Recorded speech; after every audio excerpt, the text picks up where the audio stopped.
আমি ডিস্ট্রিক্টের নাম বলছি না, জায়গার নাম বলছি না, শুধু জেলার নাম বলছি। প্রতিবেশী জেলা মুর্শিদাবাদ, ধুলিয়ান থেকে 12 কিলোমিটার দূরে যেতে গেলেই রোডের পাশে একটা মন্দির পাওয়া যাবে। সেই মন্দিরটা পুরো খরচ করে তৈরি করে দিয়েছিল আজ 22 বছর আগে আমাদেরই স্বজাতি এক মুসলমান। যতটি টাকা লাগে সবটি দিয়েছে। তখনও গ্রামের লোকগুলো ছিল দরিদ্র, গরিব, ফকির। ওই মন্দিরটা পেলে তো খুব খুশি হলো। এখন পয়সা হয়ে গেছে, ওদেরই দাঁত বড় বড় বেরিয়ে গেছে। যেই জায়গাটাতে মন্দির আছে সেই জমিটাকে পুরোটাই তলে তলে তলে তলে মন্দিরের নামে রেকর্ড করে নিয়েছে। 3 বিঘার জমি যে ব্যক্তির জমিতে তৈরি হয়েছিল আর যার টাকাতে তৈরি হয়েছিল তার 3 বিঘা জমিও মন্দিরের নামে রেকর্ড হয়ে গেছে। লড়াই খুব হলো, কিন্তু এই সরকারের আন্ডারে লড়াই করে জিততে পারল না। জিতল কে? তো মন্দির। এখন যখনই দেখা হয় তো ওর চোখে একটু পানি আসে, অনুশোচনা করে, আমি না বুঝে বোকার মতো এ কাজ কেন করেছিলাম। রাত 12টার পরে লোক পাওয়া যায় না। এর জন্য সাক্ষী আপনাকে আর কি দিব, আমি নিজেই সাক্ষী। যেহেতু প্রতি রাত এই জেলা থেকে ওই জেলা দৌড়ে বেড়াচ্ছি, চোখে দেখতে পাচ্ছি। তাছাড়া এই বছর তকদির গুণে আজকে 4র্থবার আপনাদের সামনে হচ্ছি।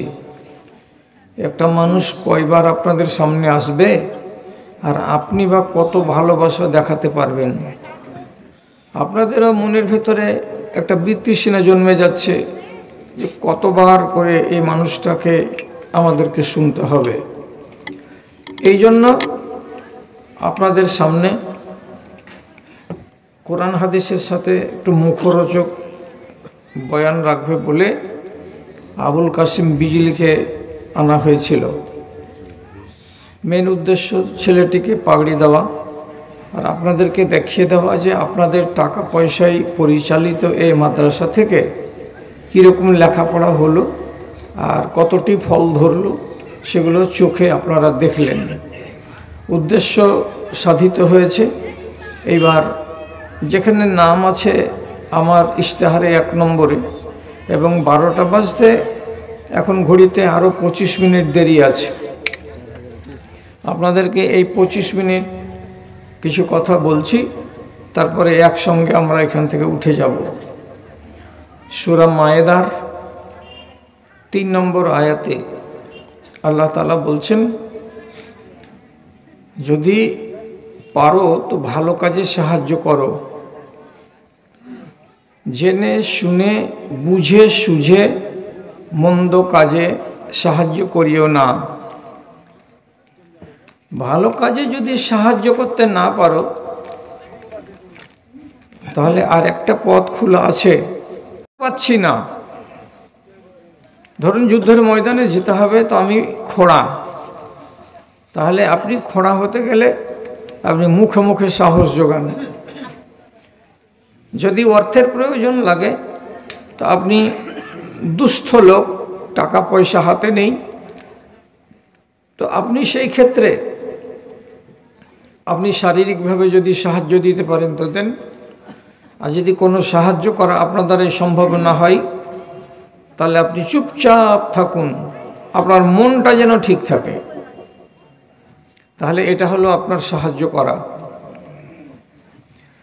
এবার আপনাকে উদাহরণ দিয়ে বুঝাচ্ছি।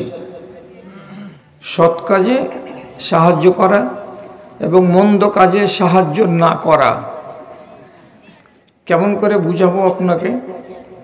যদি কোনো মানুষ মন্দ কাজে সাহায্য করে তাহলে ওই কাজটা যতদিন দুনিয়াতে থাকবে ততদিন আপনার গুনাহে জারিয়া চালু থাকবে।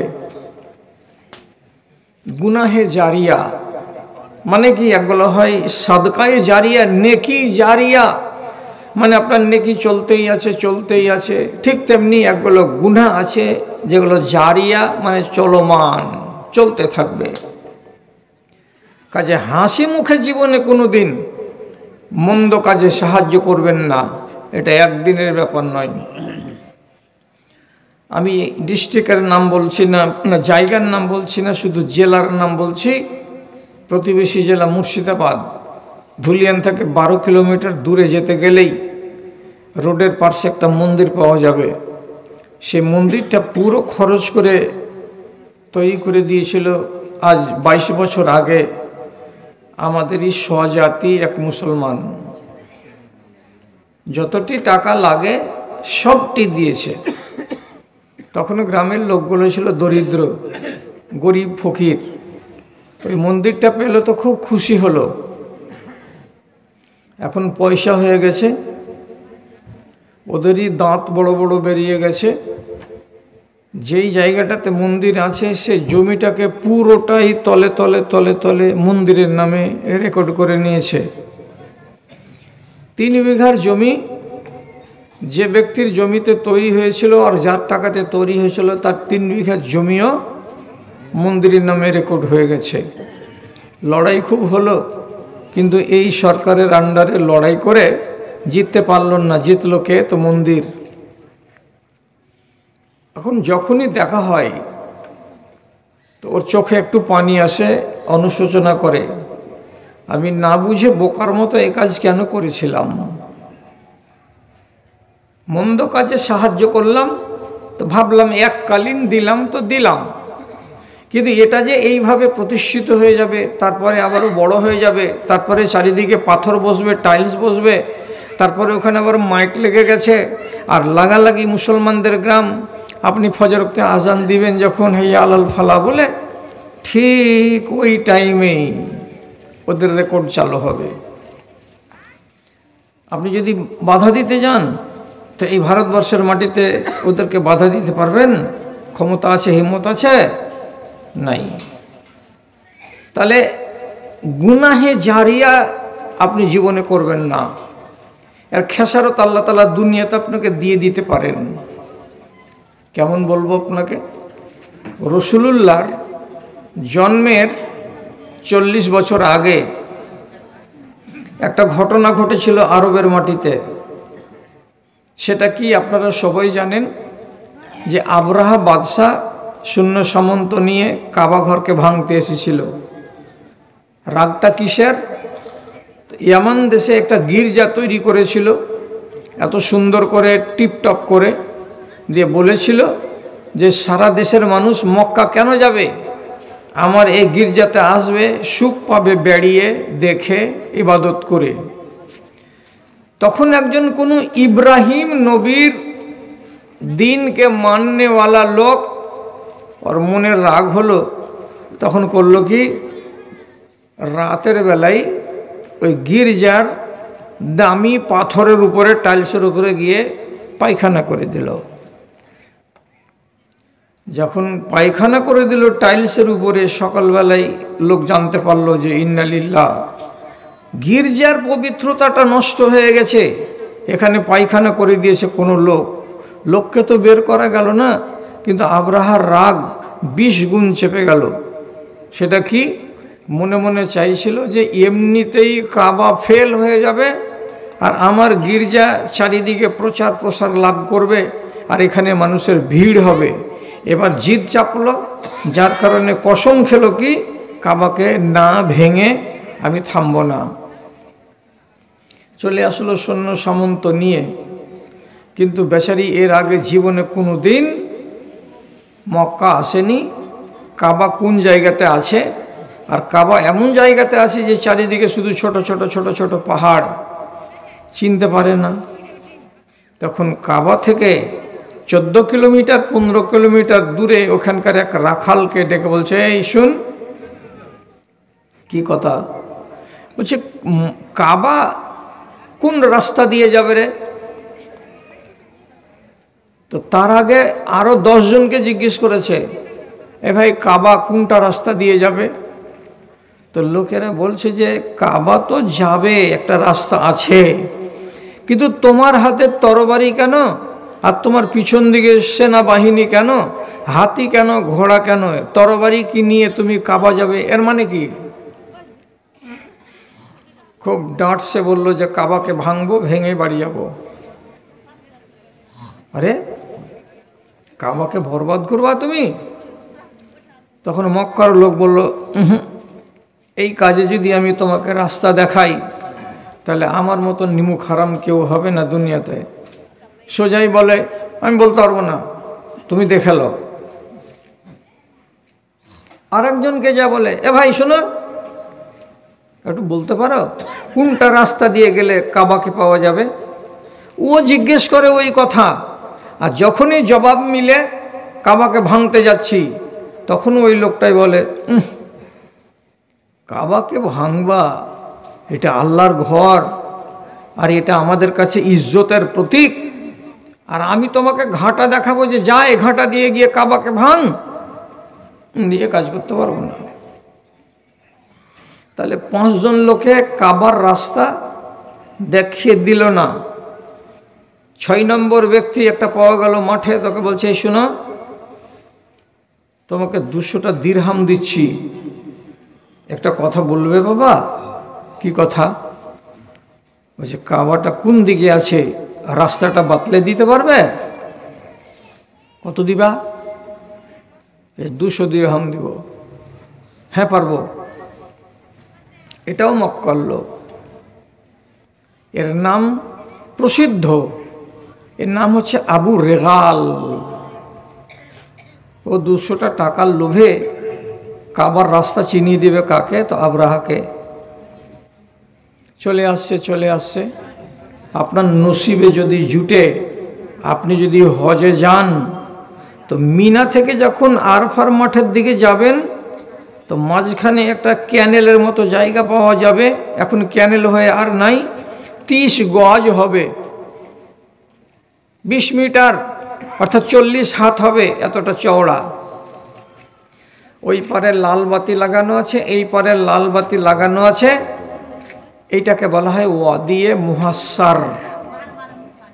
এই জায়গাটা আপনাকে জোরে চলতে হবে, আস্তে আস্তে চললে হবে না। কেন যে এই জায়গাটুকু হচ্ছে অভিশপ্ত জায়গা, লানতের জায়গা। লানতের জায়গাতে ধীরে ধীরে চলতে হবে না, এটা গজবের জায়গা, তাড়াতাড়ি পালাও। কি হয়েছিল ওইখানে? ওই জায়গাটাতেই আল্লাহ রাব্বুল আলামিন আবরাহার উপরে আবাবিল পক্ষী পাঠিয়ে পাথর নিক্ষেপ করে তার যতটি হাতি ছিল, ঘোড়া ছিল, মিলিটারি ছিল, সবটিকে তহস নহস করে দিয়েছিলেন। এর তর্জমাটা খালি বাংলাতে পড়বেন। আলাম তারা কাইফা ফাআলা রাব্বুকা বিআসহাবিল ফিল আলাম ইয়াজআল কাইদাহুম ফি তাযলিল ওয়া আরসালা আলাইহিম তায়রান আবাবিল। সবই তো বুঝতে পারছেন। আবাবিল পাখি পাঠিয়ে আল্লাহ তাআলা কি করলেন? বরবাদ করে দিলেন। এই বদমাশ তো পালিয়ে গেল, মিলিটারিদের দলে ছিল না, ও বেঁচে গেল। বেঁচে যাওয়ার পর মারা গেল অনেক দিন পর।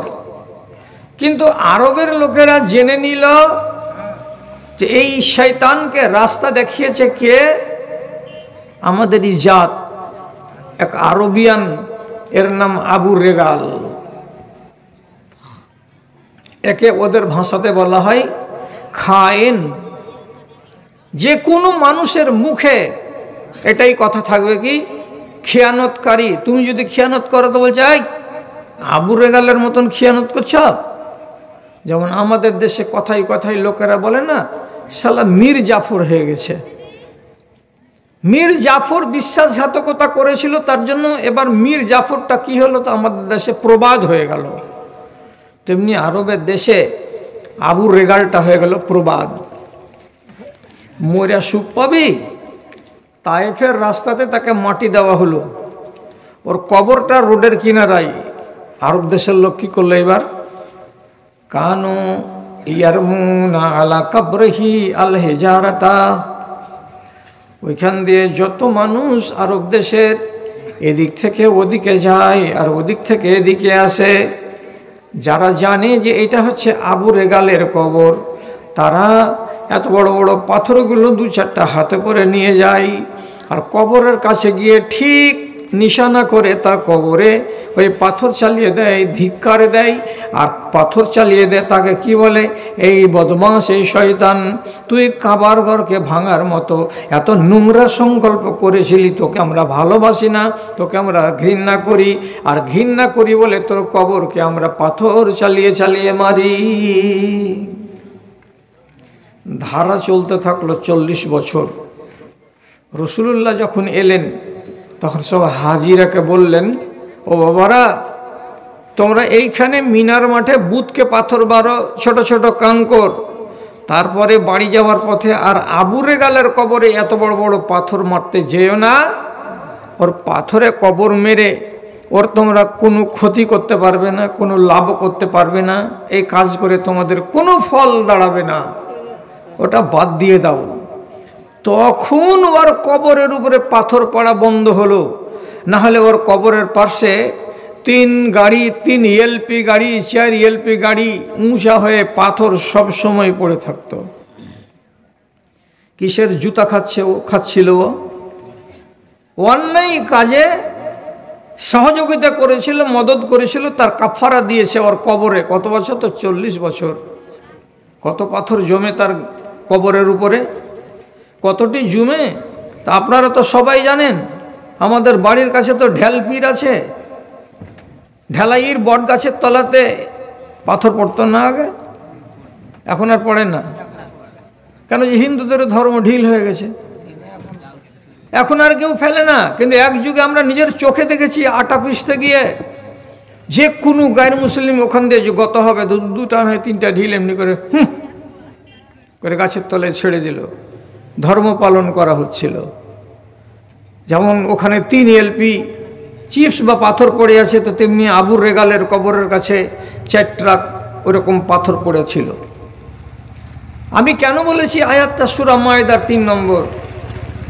মন্দ কাজে যদি আপনি সাহায্য করেন, তাহলে এই জিনিসটা মানুষের জেহেনে যতদিন থাকবে ততদিন আপনি কি থাকবেন?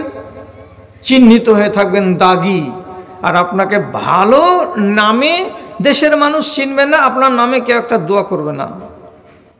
আর কোনো ভালো কাজ করে যান, গ্রীষ্মকালে যদি কোনো গাছের তলায় বসেন আর যদি ঠান্ডা লাগে আর আপনি একটু আরাম পান, তো আপনার ভেতরে যদি ইমানের একটা বুঁদ থাকে, তাহলে আপনি এই কথাটা অবশ্যই বলবেন, আহ, এই গাছটাকে যে লাগিয়েছিল মালিক, তুমি ওকে সোয়াব দিও।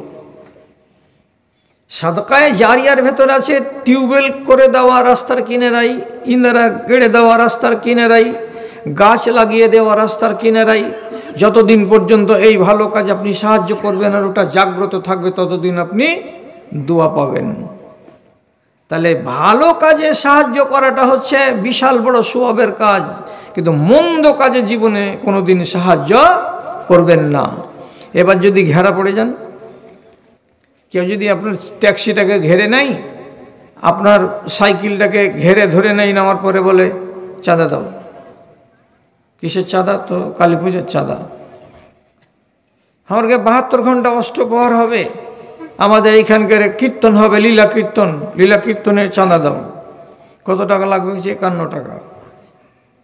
আপনি যদি হুজ্জতি করেন, সাইকেলের পাম্প ফেলে দিবে, গাড়ির চাকা পাম্প ফেলে দেবে, সামনেকার কাঁচে ঢিল ছুঁড়ে কাঁচটাকে ভেঙে দেবে, 4000-5000 টাকার খেসারত আপনার ট্যাক্সিকে পোহাতে হবে, আপনাকেও চড় থাপ্পড় মেরে দিতে পারে। তাহলে ওরা ওদের ধর্মের জন্য আপনার কাছে চাঁদা চাইছে, আপনি অষ্টপ্রহরকে বিশ্বাস করেন না, তারপরে যদি পকেট থেকে 50 টাকা আপনি বের করে দিয়ে দেন, তো তারপরে বাড়ি এসে বলবেন, মৌলভী সাহেব যে কথা বলেছিল সে কথা অনুযায়ী তো নিজেরই বরবাদ নিজে ডেকে আনলাম, এত বড় গুনহার কাজ, ওর মাবুদের পূজা হবে তো আমি কেন সাহায্য করতে গেলাম? এটা কি নেক কাজ হলো?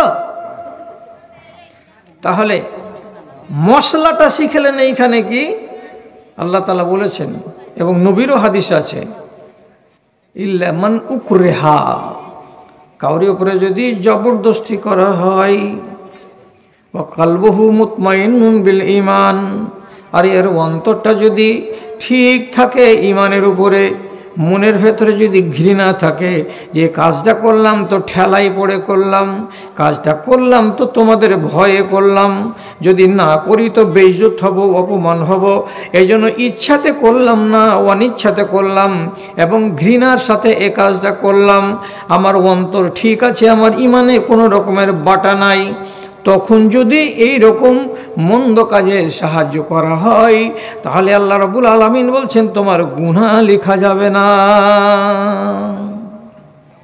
তাহলে একটা ক্ষেত্রে আপনি রেহাই পেলেন, তাছাড়া আপনি যেখানেই মন্দ কাজে সাহায্য সহযোগিতা করবেন খেসারত আপনাকে দিতেই হবে আল্লাহ তাআলার কাছে। আমি একটা কথা শুধু আর বলি, 12টা বেজে গেলে ছেড়ে দেবো, আপনাকে রাখবো না। আর একটা বলি, একটা লোক খ্রিস্টান মুসলমান হলো, রাসূলুল্লাহর কাছে এসে বয়াত গ্রহণ করলো, ঈমান আনলো, আনার পরে সূরা বাকারা আর সূরা আল ইমরান মুখস্থ করলো, করার পর হঠাৎ আল্লাহ তাআলা তার মনে কি দিল, ও বলছে যে আমার যা করার ছিল করে দিয়েছি, আর আমি মুসলমান হয়ে থাকবো না, দিয়ে মদিনা থেকে পালিয়ে গেল আর নিজে ঘোষণা করে দিল যে আমি আমার আগেকার ধর্মে চলে গেলাম, আমার ধর্মের নাম হলো খ্রিস্টান ধর্ম। একে বলা হয় আমার আরবি ভাষাতে মুরতাদ, ধর্মবিরাগী।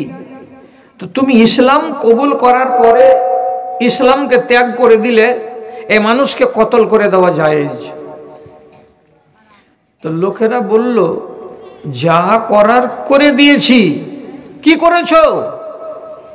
তো বলছে নবী মুহাম্মদের আমি কি ছিলাম, কেরানি ছিলাম, আমি ওয়াহি লিখতাম। তো রাসূলুল্লাহ আমাকে লিখতে বলতেন এক, আর আমি লিখে দিতাম আর এক। কাজটা ভালো হয়েছে কি? মুহরিলকে আমানতদারের সাথে কাজ করতে হবে, সেখানে কি করছে? খেয়ানত। বলছে কেমন কি কাজ করেছিস রে? বলছে কোরআনে অন্তত পক্ষে 50টা তো ভুল লেখালছি। বুঝতে পারেন এরা, তখন বলছে শোনাই বলছি, আল্লাহু গফুরুর রহিম আছে, তো তুই কি করেছিস? বলছে আল্লাহু গফুরুন হালিম, শব্দ বদলে দিয়েছি।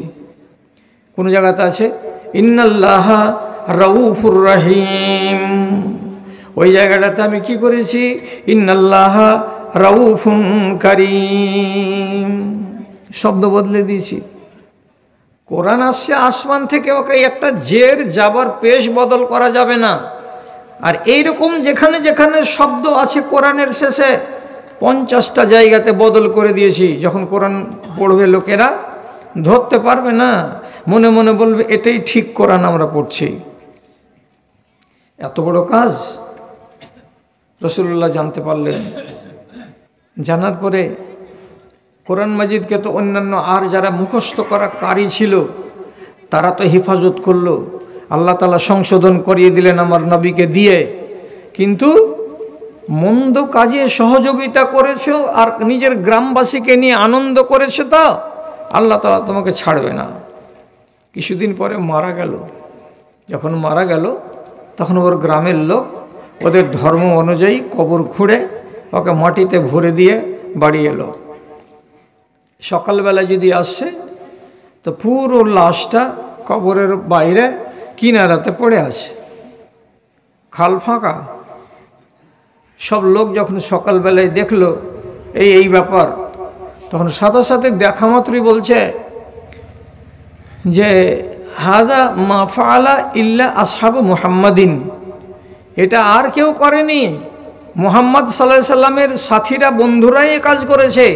কেন? যে এই লোকটা একদিন মুসলমান ছিল, পরে খ্রিস্টান হয়ে গেছে এবং কোরআন মাজিদের ভেতরে হেরফের করেছিল, তারই রাগে মুসলমানেরা ওকে জীবিত অবস্থায় কিছু করতে পারেনি, মরার পরে ওর লাশটাকে বেহুরমতি করেছে, কবর থেকে উঠিয়ে বাইরে ফেলে দিয়েছে। এরা সেদিন করলো কি, আবার কবরে রেখে দিয়ে পাটাতন লাগিয়ে দিয়ে সুন্দর করে মাটি চাপিয়ে দিল। দেওয়ার পরে বাড়ি গেল। বাড়ি গিয়ে তার পরের দিন যদি দেখছে তো লাশটা আবার বাইরে। ফের এরা এসে বলছে হ্যাঁ, আরে কি খেয়ে দেয় কোনো কাম নাই? মরার লাশটার সাথে এরকম খেলা কেন শুরু করলে এরা? এটা তো ঠিক হয় না। তো এরা করলো কি, আর এক জায়গাতে নিয়ে গিয়ে নতুন করে কবর খুঁড়ে এই লাশটাকে ওইখান করে নিয়ে গিয়ে মাটি দিল। মাটি দিয়ে আরামে শুয়ে আছে বাড়িতে। পরের দিন সকালবেলায় রাখাল ছেলেরা খবর দিছে, চাচা একে যে মাটি দিয়েছিলে তোমরা, তো দেখছি কবর থেকে লাশটা বাহিরে পড়ে আছে, পাটাতন টাটাতন সব উজড়ে গেছে, কবর ফাঁকা। তখন ওদের ভেতরে এক বুদ্ধিজীবী আওয়াজ দিয়ে বলছে, এটা নবী মুহাম্মাদের সাথীদের কাজ নয়। নবী মুহাম্মাদের সাথীরা খেয়ে না খেয়ে এমন কাজ করতে যাবে না। এটা কাজ কার? তাহলে তারা নিজে নিজেই চিন্তা করে বলছে, খালেকে কায়নাত মানে সারা জাহানের স্রষ্টা যিনি, তার হলো এটা কাজ।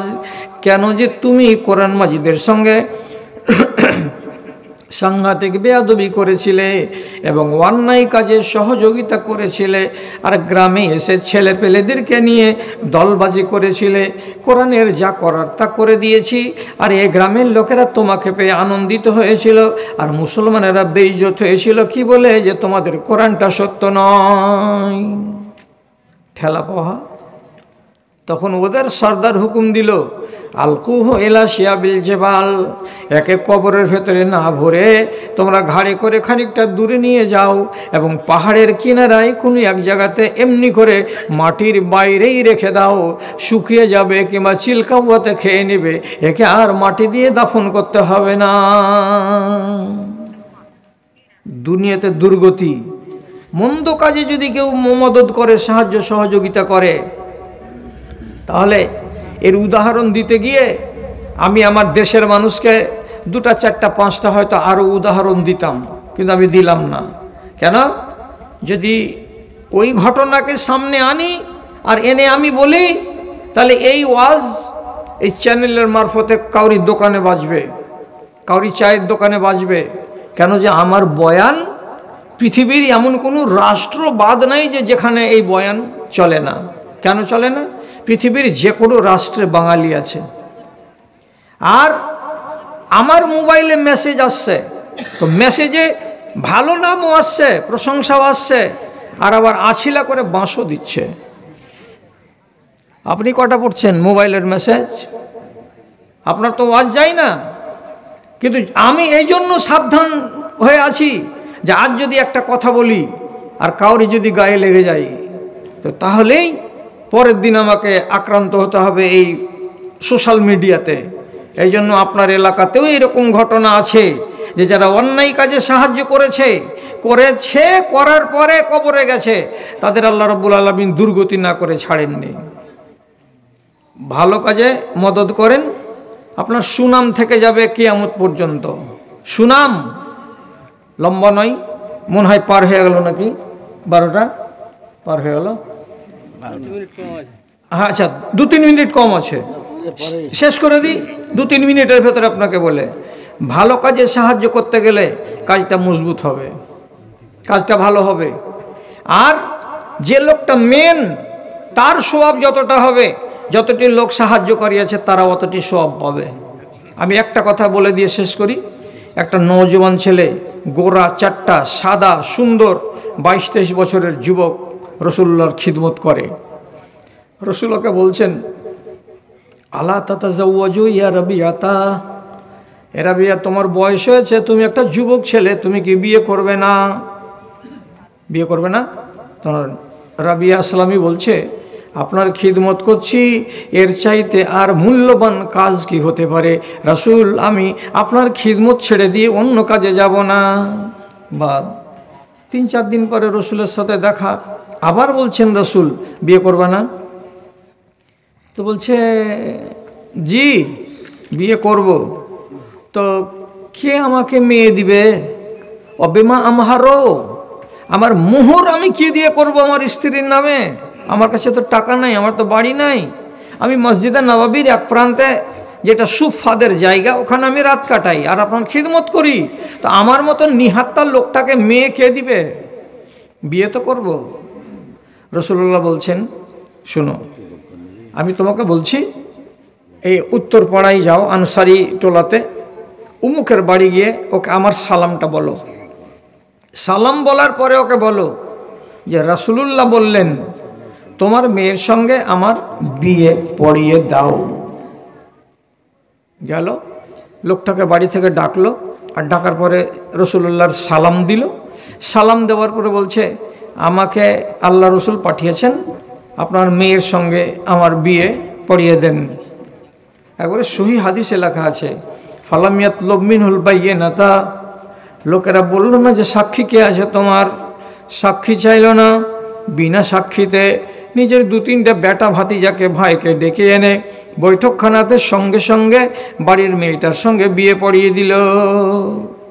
মোহর নেই, হয়ে যাবে বিয়ে। কিন্তু কেউ যদি বিয়ের টাইমে মোহরের নাম না নেয় বিয়ে হয়ে যাবে। ওগুলো পরে মশলা শিখতে হবে, আর এতগুলো শিখারও দরকার নাই, না হলে চাল খারাপ হয়ে যাবে। যে মুলি সাহেব তো ফতোয়া দিয়েছে যে বিনা মোহরে বিয়ে হয়ে যাবে। বিয়েটা হয়ে যাবে কিন্তু মোহর তো লাগবে একদিন না একদিন। বিনা মোহরের উল্লেখে বিয়ে হয়ে গেল। মসজিদে নববীতে আসছে 1 কিলোমিটার ঘাটা অতিক্রম করে, তো ওয়াহুয়া হাজিনুন, মুখটা গমগিন হয়ে আছে, মাথাটা ভারী হয়ে আছে। রাসূলুল্লাহ বলছেন বাবা ওরা কি বিয়ে পড়িয়ে দেয়নি নাকি, কিসের জন্য মনটা ভারী? তখন রাবিয়া আসলামী বলছে জি না, ওরা আমার কাছে সাক্ষী চাইনি, আপনার কথা যেমনি বললাম খুশি মনে মেয়ের সঙ্গে বিয়ে পড়িয়ে দিয়েছে, কিন্তু আমি এখন পর্যন্ত আমার বিবিটাকে একটা কানা করি মোহর দিই নাই, আমি বিনা মোহরে কেমন করে বিয়ে করলাম। রাসূলুল্লাহ একটা সাহাবী ওখানে মৌজুদ মসজিদে নববীতে ছিল, সম্ভবত তার নাম বুরাইদা আল আসলামী। ওকে ডেকে বলছেন আসলামী শোনো। জি হুজুর কি করতে হবে? তো বলছে সাহাবীগণ এখানে মসজিদে অনেকটি আছেন, এদেরকে বলে কহে প্রত্যেকের কাছে সাহায্য চাও, এরা এই লোকটাকে যেন হেল্প করে, সাহায্য করে, বাড়ি থেকে একটু একটু করে সোনার টুকরা নিয়ে এসে যেন জমা করে দেয়। বুরাইদা আসলামী একে বললেন, ওকে বললেন, ওকে বললেন, ওকে বললেন। আধা ঘন্টার মাথায় কেউ একটা কলাইয়ের দানার সমান, কেউ একটা মুসরির ডালের সমান, কেউ একটা নখের সমান এতটুকু এতটুকু করে সোনা এনে জমা করলো। সব সোনাটাকে এক জায়গাতে করা গেল, তো একটা খেজুরের বিচি যতটা হয় অতটা সোনা জমা হলো। নবীজি ওই সোনাটুকু দিলেন, আর দিয়ে রাবিয়া আসলামীকে বলছেন যাও তোমার শ্বশুর বাড়ি গিয়ে তোমার বউটাকে এই মোহরানাটা দিয়ে দাও। তখনই ফিরে গেল, আর যাওয়ার পরে শ্বশুরের হাতে তুলে দিল এই সোনা দানাটা, আর দেওয়ার পরে বলছে আমি যে 3 ঘন্টা আগে বিয়ে করেছিলাম বিনা মোহরানাই, আমার ওই বিবিকে এটা আমি মোহরানা দিলাম। ওরা মোহরানা পেল, খুশি হলো। ফের বা ঘুরে আসছে মসজিদে নববী। রসুল বলছেন কি খবর? তো বলছে ওরা খুব খুশি। তো বলছে খুশি তো খুশি, তো আরও বলছে আমাকে শ্বশুর বল জিদ্দা আলাইনা, তুমি তো আমাদের ধারণার চাইতে বেশি মোহর দিয়ে দিয়েছো, এতটি মোহর তো আমরা আশাই করিনি। এত খুশি ওরা হয়েছে, তো তোমার মুখে কেন খুশি নাই? তো বলছে রসুল আমাদের এখানে নিয়ম আছে ইসলামী শরিয়াতে, যে ব্যক্তি বিয়ে করবে বিয়ের দিন বিয়ের পরের দিন 20-30 লোককে যা পারবে খাওয়াবে, মানুষের দোয়া নিবে আল্লাহ যেন তোমার সংসারে বরকত দেয়। তা আমি যে বিয়ে করলাম, তো বিয়ে হলো, মোহরানাও দিলাম, কিন্তু আমার ওয়ালিমার দাওয়াত হয়নি। তো আমি গরিব মানুষ, তো আমার ওয়ালিমা হবে না, ফাঁকা থেকে যাবে, তো মনটা আমার কেমন করছে। রসুল আবার বলছেন ওই বুরাইদা আল আসলামীকে, হ্যাঁ দেখো তো একটা ছাগলের বাচ্চা পাওয়া যাবে কোথাও, ব্যবস্থা করো। এ কাজে গেল। আর একটা সাহাবীকে রাসূলুল্লাহ বলছেন আমার স্ত্রী আয়েশার কাছে যাও, আর যাওয়ার পরে বলো যে আয়েশা বাড়িতে যা দানা আছে দাও। তো আম্মা আয়েশাকে গিয়ে যেমন লোকটা বলা, তো বলছে বাড়িতে আমার কাছে তখন কতটি ছিল, 7 সা খেজুর জল ছিল।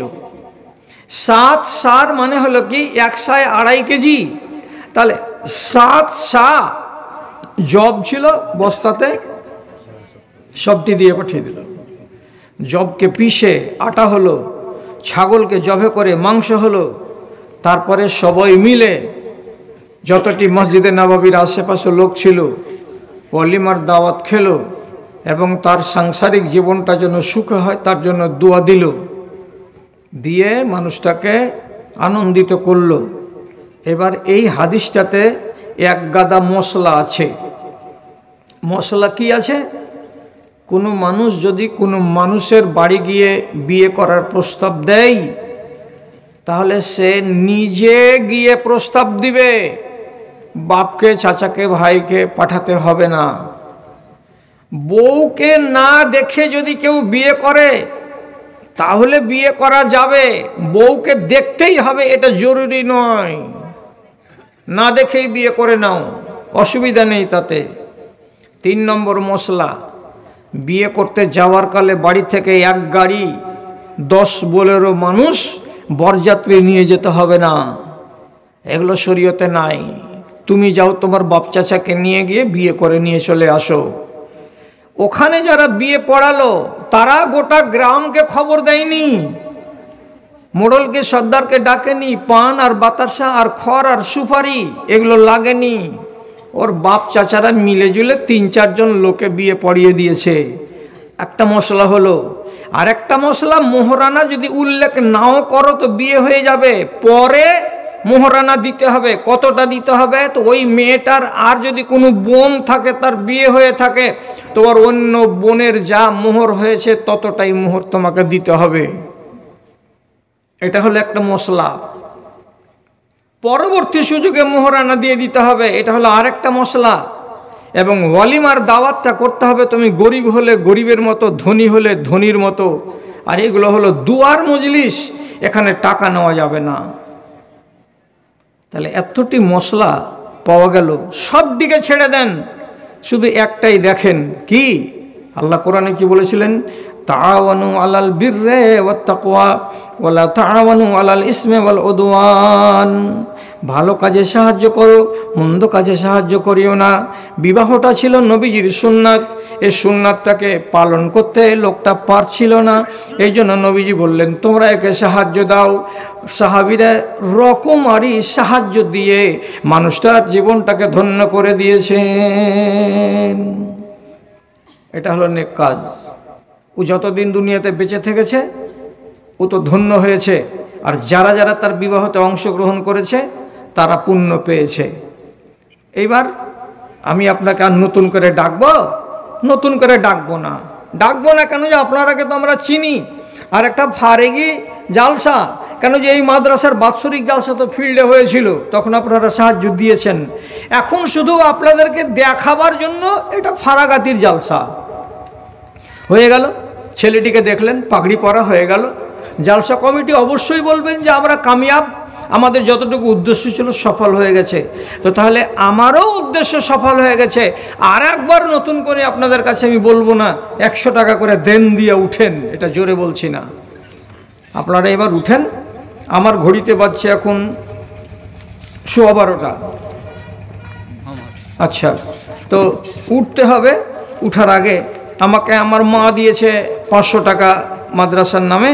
তা আমার ভাই দুনিয়া ছেড়ে চলে গেছে এবং আমার আব্বাজি ওনাদের 2 জনের নামে 500।